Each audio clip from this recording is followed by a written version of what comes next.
ನಮಸ್ಕಾರ, ಕದಂಬ ನ್ಯೂಸ್ಗೆ ಸ್ವಾಗತ. ನಾನು ಸೋನಿಕಾ ಸುದೇಶ್. ಮೊದಲಿಗೆ ಮುಖ್ಯಾಂಶಗಳು.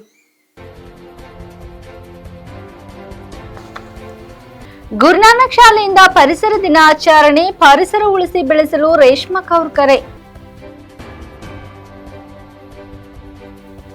ಭಾರತದಲ್ಲಿ ಇಂಗ್ಲಿಷ್ ಮಾತನಾಡುವವರು ನಾಚಿಕೆ ಪಡುವ ಕಾಲ ಸದ್ಯದಲ್ಲಿಯೇ ಬರುತ್ತದೆ. ಅಮಿತ್ ಶಾ.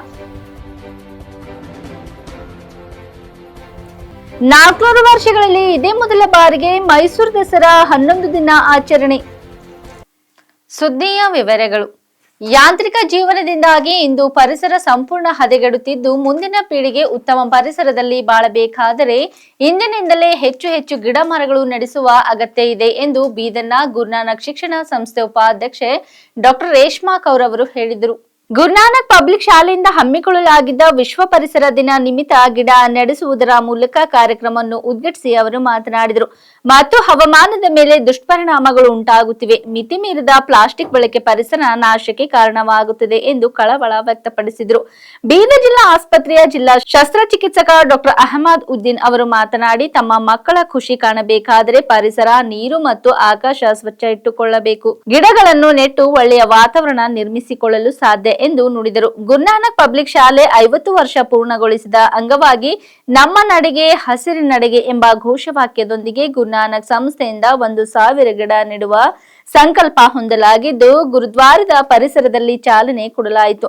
ವಿದ್ಯಾರ್ಥಿಗಳು 1,000 ಸಸಿ ನೆಟ್ಟುತ್ತಿರುವುದು ಶ್ಲಾಘನೀಯ. ಶ್ರೀ ನಾನಕ್ ಝೀರಾ ಸಾಹೇಬ್ ಫೌಂಡೇಶನ್ನ ಅಧ್ಯಕ್ಷ ಡಾಕ್ಟರ್ ಎಸ್ ಬಲ್ಬೀರ್ ಸಿಂಗ್, ಮಾಜಿ ಕರ್ನಲ್, ಜಿಎನ್ಡಿ ಕಾಲೇಜಿನ ಆಡಳಿತಾಧಿಕಾರಿ R D. Singh, RFO Jadhav, DRFO Rathod, Guru Nanak ಶಿಕ್ಷಣ ಸಂಸ್ಥೆಯ ಪ್ರಾಂಶುಪಾಲರು ಪುನೀತ್ ಸಿಂಗ್, ಪವಿತ್ ಸಿಂಗ್ ಮತ್ತು ವಿದ್ಯಾರ್ಥಿಗಳು ಉಪಸ್ಥಿತರಿದ್ದರು.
ಸ್ವಲ್ಪ ಹಿಂಗೆ ಪೂರ ಗ್ರೂಪ್ ಬರ್ತವೆ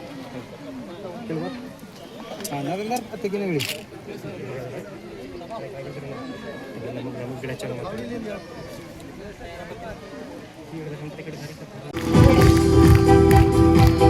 So I humbly once again request Dean sir to welcome Mr. Dhananjay sir, Principal of Guru Nanak Dev Engineering College.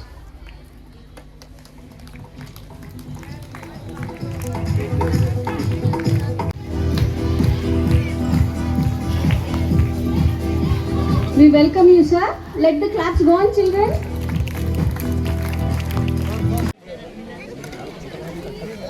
ಅದೊಂದು ಕಡ್ದಿರೋ ಮುಖದ ಮೇಲೆ ಬರೋದು ಗಿಡಗಳು ಕಟ್ಲಕ್ಕೆ ಪಂಟಿ ತೆಗಿಲ್ತೀನಿ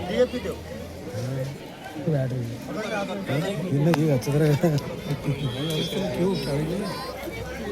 अपनी जगह यूनिक है, अपने माँ बाप को प्यारा है, अपने हर चीज को प्यारा है, लेकिन हमारे लिए कौन प्यारे हैं? हमारे लिए झाड़, आसमान, नदी, पानी जो है हमको तो पसंद आने वाली चीज है. हम करते करते कुछ ना कुछ करके जाना है. एक दो चार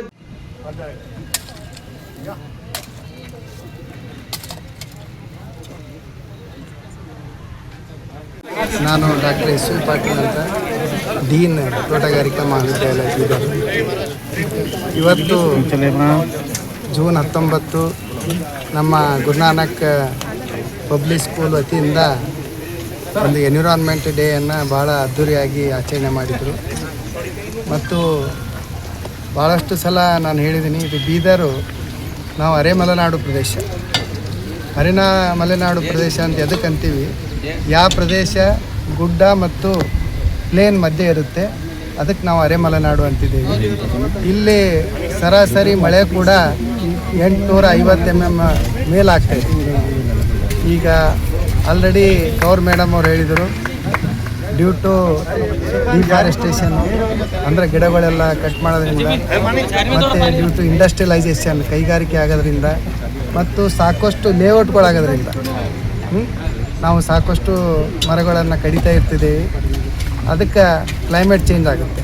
ಈ ಕ್ಲೈಮೇಟ್ ಸೈಕಲ್ಸ್ ಅಂತ ಇರ್ತಾವೆ, ಅವು 15 ವರ್ಷಕ್ಕೆ ಒಂದು ಸಲ. एनवायरनमेंट को सेव करें, तो ये पहली कोशिश है ट्री प्लांटेशन से. और no to single plastic use, ये भी हम हमारे स्कूल में कोशिश कर रहे हैं कि बच्चे प्लास्टिक से दूर रहें और प्लास्टिक यूज़ ना करें, और ये खुद भी ना करें और दूसरे उनके घर में ये अवेयरनेस लाएं, उनके नेबर्स में अवेयरनेस लाएं. तो ये नहीं कि एक बच्चा करने से क्या होता है कि हर आदमी जब ये कोशिश करेगा तो डेफिनेटली ये बहुत बड़ा चेंज आएगा और हमारे एनवायरनमेंट में सुधार होगा. हम देख रहे हैं कि बिकॉज ऑफ डिफॉरेस्टेशन और ये जो क्लाइमेट चेंज हो रहा है, ये बहुत ही बड़ा एक it's a big problem which we are facing. तो हम चाहते हैं कि हमारे जो फ्यूचर जनरेशन बच्चे आ रहे हैं उनको ये प्रॉब्लम्स ना हो. तो they should be clean air, clean oxygen for us, क्योंकि सिटीज़ में तो इतना बुरा हाल है कि there is all pollution. Weather भी काफ़ी ठीक है.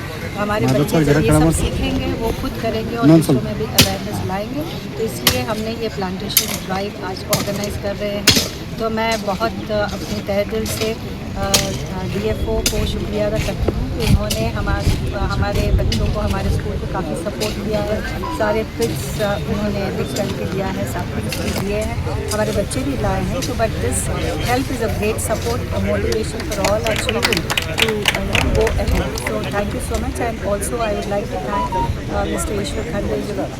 He because of the interest he is taking to make our environment better. ದೇಶದ ಗುರುತಿನ ಆತ್ಮವಾಗಿ ಭಾರತೀಯ ಭಾಷೆಗಳ ಮಹತ್ವವನ್ನು ಒತ್ತಿ ಹೇಳಿದ ಕೇಂದ್ರ ಗೃಹ ಸಚಿವ ಅಮಿತ್ ಶಾ, ಭಾರತದ ಭಾಷಾ ಪರಂಪರೆಯನ್ನು ಮರಳಿ ಪಡೆಯುವ ಮತ್ತು ಮಾತೃಭಾಷೆಯಲ್ಲಿ ಹೆಮ್ಮೆಯಿಂದ ಜಗತ್ತನ್ನು ಮುನ್ನಡೆಸುವ ಸಮಯ ಬಂದಿದೆ ಎಂದು ಹೇಳಿದ್ದಾರೆ.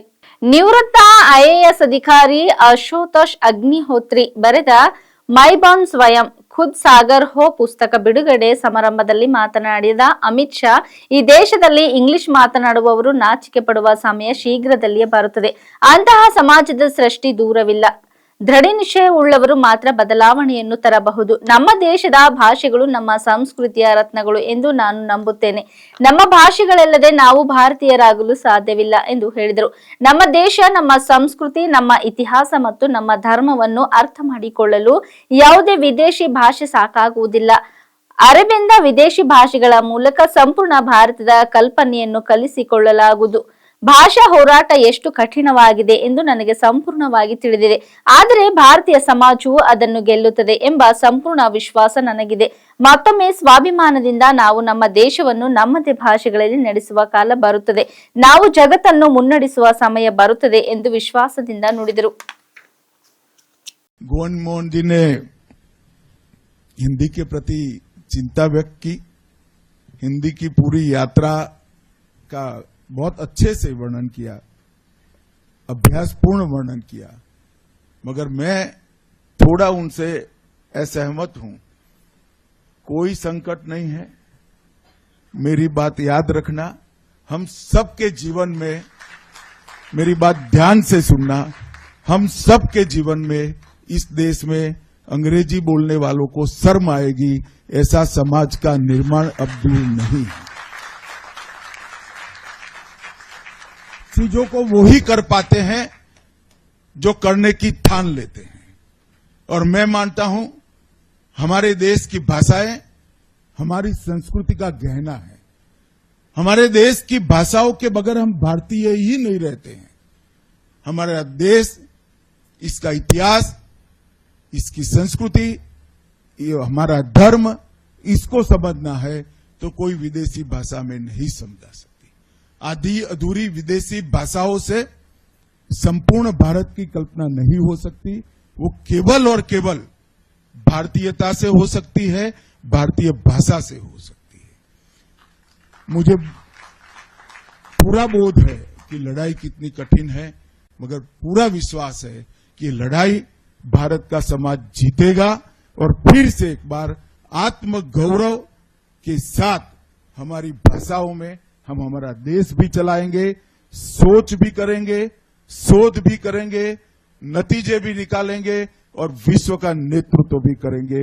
इसमें कोई संशय किसी को रखने की जरूरत नहीं। मित्रों, मोदी जी ने अमृत काल के लिए पंच प्राण की नींव रखी है। विकसित भारत का लक्ष्य रखना, गुलामी के हर अंश से मुक्ति प्राप्त करना, अपनी विरासत पर गर्व करना, एकता और एकजुटता को समर्पित रहना और हर नागरिक में कर्तव्य की भावना को प्रदीप्त करना, ये पंच प्रण आज मैं देश भर में घूमता हूं। मैं घुमंतु प्राणी हूं, देश भर में घूमता हूं, खुद लोगों के संवाद भी करता हूं। आज ये पंच प्रण एक नेता ने देश की जनता के सामने रखा हुआ लक्ष्य नहीं है, 130 करोड़ लोगों का ये संकल्प बन चुका है।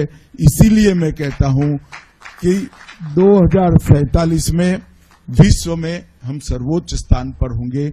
इसमें हमारी भाषाओं का बहुत बड़ा योगदान भी होगा और हमारी भाषाएं न केवल भारत, विश्व कल्याण के लिए भी उपलब्ध कराने में तकनीक के आधार पर हम सफल होंगे।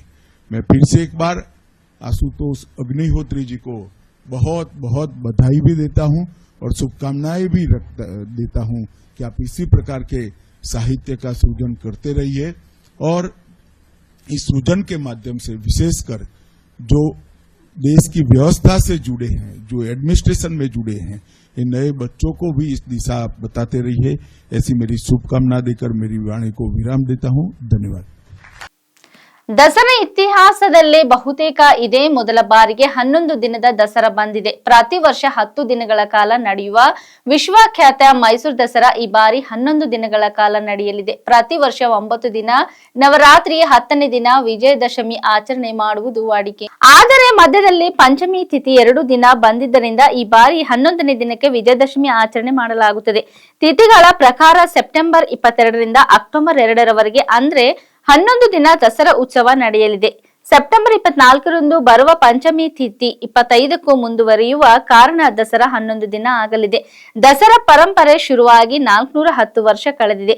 410 ವರ್ಷಗಳಿಂದಲೂ 10 ದಿನ ದಸರಾ ನಡೆದಿದೆ. ಆದರೆ ಈ ಬಾರಿ 11 ದಿನ ದಸರಾ ನಡೆಯುವ ಮೂಲಕ ಹೊಸ ದಾಖಲೆ ಸೃಷ್ಟಿಯಾಗಲಿದೆ. ಈ ಹಿನ್ನೆಲೆಯಲ್ಲಿ ಈ ಬಾರಿಯ ದಸರಾ ದಿನಗಳ ಬಗ್ಗೆ ಧಾರ್ಮಿಕವಾಗಿ ಚರ್ಚೆಗಳು ಶುರುವಾಗಿವೆ. 1410ರಿಂದ ಮೈಸೂರು ಸಂಸ್ಥಾನದ ಆಳ್ವಿಕೆಯಲ್ಲಿ ದಸರಾ ಆಚರಣೆ ನಡೆದಿದ್ದು 11 ದಿನ ದಸರಾ ನಡೆದ ಉದಾಹರಣೆಗಳಿಲ್ಲ. ಮಹಾಲಯ ಅಮಾವಾಸ್ಯೆಯ ಮರುದಿನದಂದು ನವರಾತ್ರಿ ಶುರುವಾಗಿ 9 ದಿನಗಳ ಮರುದಿನ ವಿಜಯದಶಮಿ ಆಚರಿಸುವುದು ಸಂಪ್ರದಾಯ. ವಿಜಯದಶಮಿ ಎಂದು ಜಂಬೂ ಸವಾರಿ ಮೆರವಣಿಗೆ ನಡೆಯಲಿದೆ. ಬೀದರ್ ದಕ್ಷಿಣ ವಿಧಾನಸಭಾ ಕ್ಷೇತ್ರದ ಸಮಗ್ರ ಅಭಿವೃದ್ಧಿಗೆ ಹಗಲಿರುಳು ಶ್ರಮಿಸಲಾಗುವುದು. ಅನುದಾನ ಇದ್ದಷ್ಟರಲ್ಲಿ ಸಾಕಷ್ಟು ರಸ್ತೆ ಹಾಗೂ ಉತ್ತಮ ಚರಂಡಿ ವ್ಯವಸ್ಥೆಯನ್ನು ನಿರ್ಮಾಣ ಮಾಡಲಾಗಿದ್ದು ಕ್ಷೇತ್ರದಾದ್ಯಂತ ಹಲವು ಅಭಿವೃದ್ಧಿ ಕಾಮಗಾರಿಗಳನ್ನು ಮಾಡಿದ್ದೇನೆ. ಇನ್ನು ವಿಧಾನಸಭಾ ಕ್ಷೇತ್ರ ಮಾದರಿ ಕ್ಷೇತ್ರವಾಗಿ ಮಾಡುವುದು ನನ್ನ ಬಹುದಿನಗಳ ಆಸೆಯಾಗಿದ್ದು ಶೈಕ್ಷಣಿಕ ಅಭಿವೃದ್ಧಿಗಾಗಿ ಶ್ರಮಿಸುವೆ. ಬೀದರ್ ದಕ್ಷಿಣ ಕ್ಷೇತ್ರದ ಶಾಸಕರಾದ ಡಾ. ಶೈಲೇಂದರ್ ಬೆಲ್ದಾಳೆ ಅವರು ಹೇಳಿದರು. ಬೀದರ್ ದಕ್ಷಿಣ ಕ್ಷೇತ್ರದ ಮದರ್ಗಿ ಗ್ರಾಮದಲ್ಲಿ ಮುತ್ತಂಗಿ ಗ್ರಾಮದಿಂದ ಮುಸ್ತರಿವಾಡಿ, ಮದರ್ಗಿ ಗ್ರಾಮದಿಂದ ಬಾದ್ಲಾಪುರ್ ಗ್ರಾಮದವರೆಗೆ ಸುಮಾರು 4 ಕೋಟಿ ರೂಪಾಯಿ ವೆಚ್ಚದ ರಸ್ತೆ ಕಾಮಗಾರಿಗೆ ಚಾಲನೆ ನೀಡಿ ಕಾಮಗಾರಿ ಉತ್ತಮವಾಗಿ ಪೂರ್ಣಗೊಳಿಸಲು ಅಧಿಕಾರಿಗಳಿಗೆ ಸೂಚನೆ ನೀಡಿ ಮಾತನಾಡಿದರು. ಮುಂದಿನ ದಿನಗಳಲ್ಲಿ ಮಾದರಿ ಕ್ಷೇತ್ರ ಮಾಡಲು ರೂಪರೇಷೆಗಳು ಸಿದ್ಧ ಮಾಡಿಕೊಳ್ಳಲಾಗಿದೆ. ಅನುದಾನ ಕೊರತೆಯಿಂದ ಸಮಸ್ಯೆ ಎದುರಿಸುವಂತಾಗಿದೆ. ಕ್ಷೇತ್ರವರು ಅನುದಾನ ಬಿಡುಗಡೆಯಲ್ಲಿ ಸಮಾನವಾಗಿ ಹಂಚಿಕೆಯಾದಲ್ಲಿ ನಮ್ಮ ಕ್ಷೇತ್ರ ಇನ್ನಷ್ಟು ಅಭಿವೃದ್ಧಿ ಮಾಡಲು ಸಾಧ್ಯ ಎಂದರು. ರಸ್ತೆ ಕಾಮಗಾರಿ ಉತ್ತಮವಾಗಿ ನಿರ್ಮಿಸಬೇಕು. ಗುಣಮಟ್ಟದ ರಸ್ತೆ ನಿರ್ಮಾಣ ಜೊತೆಗೆ ಮುಖ್ಯ ರಸ್ತೆಯಲ್ಲಿ ಸಂಚರಿಸುವ ವಾಹನ ಸವಾರರಿಗೆ ಅನುಕೂಲವಾಗುವ ನಿಟ್ಟಿನಲ್ಲಿ ಮಾರ್ಗಸೂಚಿ ಫಲಕಗಳು, ಸೈನ್ ಬೋರ್ಡ್ ಕೂಡ ಕಡ್ಡಾಯವಾಗಿ ಅಳವಡಿಸಬೇಕು ಎಂದು ಗುತ್ತಿಗೆದಾರ ಮತ್ತು ಅಧಿಕಾರಿಗೆ ಸೂಚಿಸಿದ ಅವರು ಜನರು ಈ ಕಾಮಗಾರಿಯ ಮೇಲೆ ನಿಗಾ ವಹಿಸಬೇಕು ಎಂದು ಸಲಹೆ ನೀಡಿದರು. ಇಂಡೋನೇಷ್ಯಾದ ಫ್ಲೋರ್ಸ್ ದ್ವೀಪದಂತ ಮೌಂಟ್ ಲೆವಾಟ್ ಬಿ ಲಕ್ಕಿ ಜ್ವಾಲಾಮುಖಿ ಸ್ಫೋಟಗೊಂಡಿದ್ದು ಆಗಸಾದಂತ ದಟ್ಟ ಬೂದಿ ಆವರಿಸಿದೆ. ಬೂದಿ ಆಕಾಶವನ್ನು ತುಂಬುತ್ತಿದ್ದಂತೆ ಗ್ರಾಮಸ್ಥರು ಭಯಭೀತಗೊಂಡರು. ಮಂಗಳವಾರ ಮಧ್ಯಾಹ್ನ ಜ್ವಾಲಾಮುಖಿಯ 150 ಕಿಲೋಮೀಟರ್ ದೂರದವರೆಗೂ ಗೋಚರಿಸುವ ದಟ್ಟವಾದ ಮೋಡಗಳನ್ನು ಸೃಷ್ಟಿಸಿದೆ. ಜ್ವಾಲಾಮುಖಿ ಸ್ಫೋಟವಾಗುತ್ತಲೇ ಬೂದಿ ಗಾಳಿಯಲ್ಲಿ 10,000 ಮೀಟರ್ ಎತ್ತರಕ್ಕೆ ಹಾರಿದೆ. ಭೂಕಂಪನ ಚಟುವಟಿಕೆಯಲ್ಲಿ ತೀವ್ರ ಹೆಚ್ಚಳದ ನಂತರ ಸ್ಫೋಟ ಸಂಭವಿಸಿದೆ ಎಂದು ಸ್ಥಳೀಯ ಅಧಿಕಾರಿಗಳು ತಿಳಿಸಿದ್ದಾರೆ. ಕೇವಲ 2 ಗಂಟೆಗಳಲ್ಲಿ 50 ಆಳವಾದ ಜ್ವಾಲಾಮುಖಿ ಭೂಕಂಪಗಳು ದಾಖಲಾಗಿವೆ. ಅಂತೆಯೇ ಅಪಾಯ ವಲಯ ವಿಸ್ತರಿಸುತ್ತಿದ್ದು ಗ್ರಾಮಗಳಲ್ಲಿನ ನಿವಾಸಿಗಳನ್ನು ಸುರಕ್ಷಿತ ಸ್ಥಳಕ್ಕೆ ಸ್ಥಳಾಂತರಿಸಲಾಗಿದೆ. ಅಧಿಕಾರಿಗಳು ಜ್ವಾಲಾಮುಖಿಯ ಎಚ್ಚರಿಕೆಯ ಮಟ್ಟವನ್ನು ಅದರ ಅತ್ಯುನ್ನತ ಸ್ಥಿತಿಗೆ ಏರಿಸಿದ್ದಾರೆ. ಸುರಕ್ಷತೆಗಾಗಿ ಕುಳಿಯ ಸುತ್ತಲಿನ ಅಪಾಯ ವಲಯವನ್ನು 8 ಕಿಲೋಮೀಟರ್ಗಳಿಗೆ ವಿಸ್ತರಿಸಲಾಗಿದೆ.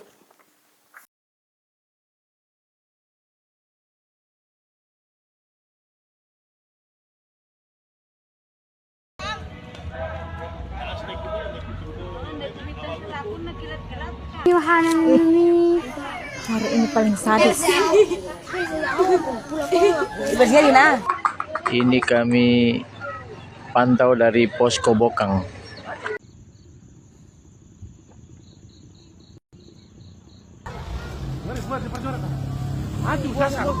Hancur deh. Sadis. Sore gunung meletus lagi. Abunya lebih sadis lagi dari sore ini. Aduh. Gunung.